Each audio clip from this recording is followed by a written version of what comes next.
বলছি রাজ্য জুড়ে আমরা দেখলাম যে নবমী পুজোর দিনকে, হ্যাঁ, রামনবমী পুজোর দিনকে বিভিন্ন জায়গায় পুলিশ বাধা সৃষ্টি করলো এবং সেই নিয়ে অশান্তি। আচ্ছা, মানে আপনাকে আমি জিজ্ঞাসা করছি আছে ব্যক্তিগতভাবে, যে আপনি রামনবমী উৎসবটাকে ঘিরে যেভাবে প্রতি বছর দেখতে পাচ্ছি আমরা একটা বিশৃঙ্খলা তৈরি হচ্ছে, এটাকে আপনি কিভাবে দেখছেন? এটাকে ধর্মের নামে জিগির তোলা এবং ধর্মকে রাজনীতির মধ্যে আনলে যা হয় সেটাই হচ্ছে।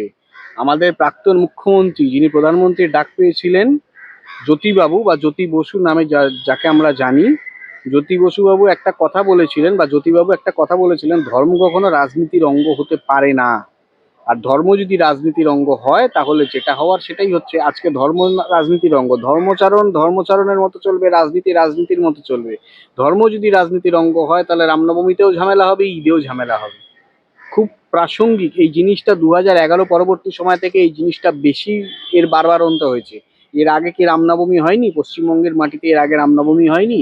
না এর আগে দুর্গাপুজো হয়নি? না এর আগে ঈদ হয়নি? না এর আগে রমজান ঈদ পালন হয়নি? না এর আগে ক্রিসমাস হয়নি? প্রত্যেকটা সেলিব্রেশনের আগে, বিশেষত যেগুলো হিন্দু ধর্মের সেলিব্রেশন, উগ্র ধর্মীয় মৌলবাদী জন্ম নিচ্ছে রাজনীতির আঙ্গিনে, মানে রাজনীতির অঙ্গে থেকে, রাজনীতির দলে থেকে উগ্র মৌলবাদের জন্ম নিচ্ছে, যেটার আমরা তীব্র বিরোধিতা করছি। ধর্ম ধর্মের মতো চলবে, রাজনীতি রাজনীতির মতো চলবে, সমাজ পরিবর্তন সমাজ পরিবর্তনের মতো চলবে। এটাই বাংলার সংস্কৃতি ছিল। এখন এই বাংলার সংস্কৃতিটাকে নষ্ট করে দিচ্ছে বর্তমান শাসক দল এবং কেন্দ্রের শাসক দল। দুটো দলই মিলে এইটার সম্প্রীতিটা, বাঙালির সম্প্রীতি নষ্ট করে দিচ্ছে, যার ভিত্তিতে দুর্নীতি নিয়ে কোনো কথা নেই, 100 দিনের কাজের টাকা নিয়ে কোনো কথা নেই, মানে কর্মসংস্থানের কোনো কথা নেই, শিক্ষা নিয়ে কোনো কথা নেই, স্বাস্থ্য নিয়ে কোনো কথা নেই।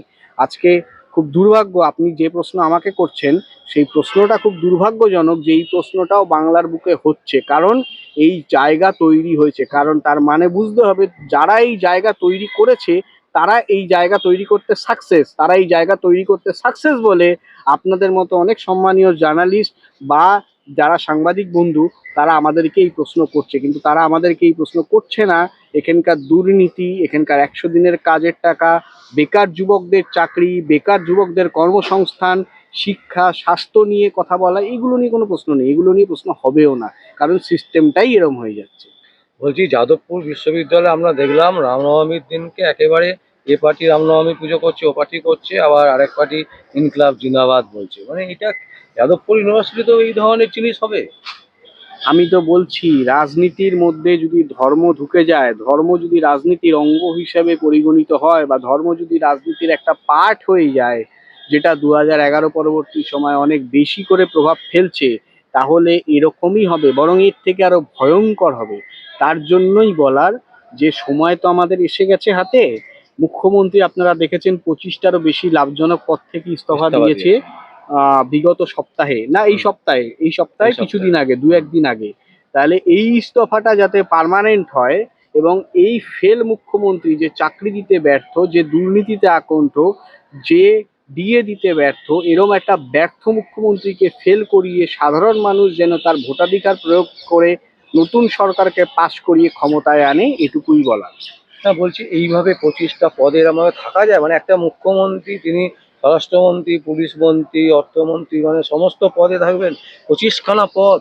অবশ্যই উনি তো কাউকে বিশ্বাস করে না, উনি কাউকে বিশ্বাস করেন না। ওনার ছায়া সঙ্গী একদা সোনালী গুহর বক্তব্য আপনারা যদি বিভিন্ন চ্যানেলের মাধ্যমে দেখেন, ওনার ছায়া সঙ্গী সোনালী গুহ এবং ওনার দল থেকে যারা বিতাড়িত বা ওনারা বেরিয়ে গেছেন, লাইক অর্জুন সিং, লাইক হুমায়ুন কবির, সোনালী গুহ এবং আরো অনেকে আছে, যারা ক্ষোভ, এই কিছুদিন আগে একজন ধর্মতলা অনশন চলাকালীন একজন এমএলএ কে অপদস্থ করলো, সে বেরিয়ে গেলেন, একজন বয়স্কা মহিলা, ওনার নামটা ঠিক আমার মনে নেই।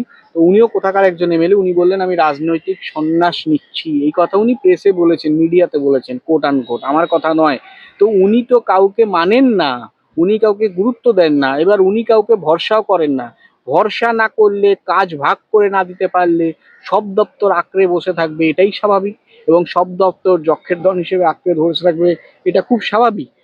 আপনারা জানেন বিগত সরকারে যখন 2011 সময় পরবর্তী, 2011 পূর্ববর্তী সময় বুদ্ধদেব ভট্টাচার্য কটা রাজনৈতিক, কটা মন্ত্রক সামলেছিলেন উনি, জ্যোতিবাবু কটা মন্ত্রক সামলেছিলেন, সিদ্ধার্থ শঙ্কর রায় কটা মন্ত্রক সামলেছিলেন।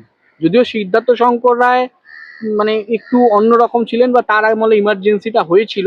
তো সে যাই হোক, আমি যদি পর্যায়ক্রমে মুখ্যমন্ত্রীদের লিস্ট দেখি পশ্চিমবঙ্গের মাটিতে, তাহলে খুব কম মুখ্যমন্ত্রী আছে যে একটা থেকে বেশি দুটো দপ্তর সামলাচ্ছে বা সামলেছেন। অতীত যদি দেখা যায়, এই মুখ্যমন্ত্রী সব জানা, উনি মাল্টি ট্যালেন্টেড। উনি কখনো ডক্টরেট, কখনো আইনজীবী, অথচ ভূভারতে কোনো অ্যাডভোকেট অন রেকর্ড কোনো কেসে নেই। উনি ডক্টরেট হয়ে গেল, ডক্টরেট এখন আর লেখেন না। উনি সততার প্রতীক। তৃণমূলের নিচের তলার লোকেরাও জানে যে কত বড় অসৎ, তাই জন্য সততার প্রতীক এখন আর দেখা যায় না। কাজে সেটা সবাই জানে, মানুষ জানে ও কি করতে পারে। ও 25টা কেন 35টা ক্ষমতা দখল, ক্ষমতা দিয়ে ও 35টা পদ আগলাতে পারে, 35টা দপ্তর সামলাতে পারে। ক্ষমতার জন্যই তো ও টিকে আছে। আজকে যদি পুলিশ প্রশাসন বা ওর ক্ষমতা চলে যায়, ওর দলটা 2 মিনিট লাগবে না শেষ হতে। বলছি, মমতা ব্যানার্জি রামনবমীর দিনকে একেবারে ঘটা করে প্রেস কনফারেন্স করে তিনি বললেন যে কোথাও যাতে কোনো অশান্তি না হয়, সবাই শান্তিতে থাকবেন, শান্তিতে পালন করবেন। অথচ তারই পুলিশ আমরা দেখলাম বারবার করে বিভিন্ন জায়গায় এই মিছিল নিয়ে যেগুলো যাচ্ছিল, সেই মিছিল আটকানো হচ্ছে, সেই মিছিল যেতে দেওয়া হচ্ছে না, সেই নিয়ে হস্তাহস্তি, সেই নিয়ে ধর্ণা, সেই নিয়ে মারামারি। আমি আবার বলছি, পুলিশকে কাজে লাগিয়ে সরকার যে কাজটা করছে, এখন কিছু পুলিশও ভৃত্যর মতো কাজ করছে। যেমন শান্তনু সিনহা বিশ্বাস, আমি নাম করে বলছি, অন ক্যামেরা বাই নেম বলছি। শান্তনু সিনহা বিশ্বাস, ওর মেয়াদ আর বেশি দিন নেই। ওকে হাইকোর্টের দরজায় টানবো, তাই জন্যই ওর নামটা আমি আজকে অন ক্যামেরা নিলাম। শান্তনু সিনহা বিশ্বাস 1 নম্বর। দ্বিতীয় হচ্ছে, কিছুদিন আগে আপনারা দেখবেন পাটুলিতে একটা খুন হয়েছে, তৃণমূলকে মেরেছে। ঘটনাচক্রে ওটা আমার বাসস্থল এরিয়া, ঠিক আছে? পাটুলিতে তৃণমূলকে মেরেছে। তো এই জায়গায় দাঁড়িয়ে ওই থানার বর্তমান অ্যাডিশনাল আইসি, উনি কিছুদিন আগে ফেসবুকে একটা পোস্ট করেছিলেন, একটা রাজনৈতিক দলকে পার্টিকুলার আক্রমণ করে তোমরা মাঠে যতই থাকো শূন্য থাকবে কমরেড। হুম। একটা রাজনৈতিক দলকে পোস্ট করছে কে? একটা অন ডিউটি অ্যাডিশনাল আইসি, যে কিনা রাজ্য সরকারের অধীনস্থ। তাহলে তাকে তো আমরা তখনও বলেছিলাম, এখনো বলছি, তাহলে তৃণমূলের ঝান্ডাটা ধারুন আর পোশাকটা ছিঁড়ে, মানে পোশাকটা খুলে আসুন। রাস্তায় দেখা হবে, রাস্তাতেই রাস্তা হবে।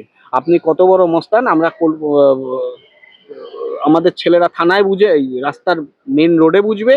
আর আপনি কত বড় মানে পুলিশ অফিসার হয়েছেন, সেটা আমরা আইনি লড়াইয়ে জুডিশিয়ারি সিস্টেমে বুঝবো। আমি তখনও বলেছি, এখনো বলেছি, এই কয়েকজন অফিসারের সময় ঘনিয়ে এসছে এবং সেটা খুব শিগগিরই তার মানে মানে কি বলবো, অন্তিমকাল আসন্ন। চাকরির জীবনের অন্তিমকাল আসন্ন।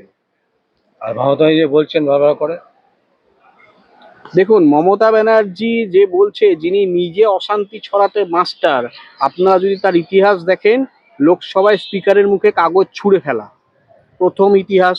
দ্বিতীয় ইতিহাস, গোল পার্কে পুলিশের বনেটের ওপর দাঁড়িয়ে একরকম গাড়ির ওপর নৃত্য করা। দ্বিতীয় ইতিহাস।